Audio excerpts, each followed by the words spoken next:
ఇప్పుడు మీరు చూస్తున్న ఈ చిత్రం ఒకప్పటి సోమనాథ్ ఆలయం యొక్క ముఖ్య ద్వారం.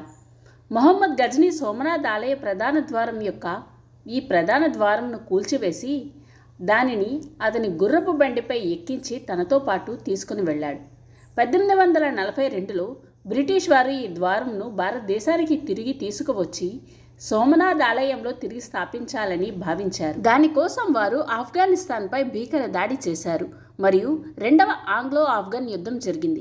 ఇందులో ఆఫ్ఘన్ సైన్యం ఘోరంగా ఓడిపోయింది మరియు ఈ భారీ ద్వారం భారతదేశానికి తీసుకురాబడింది.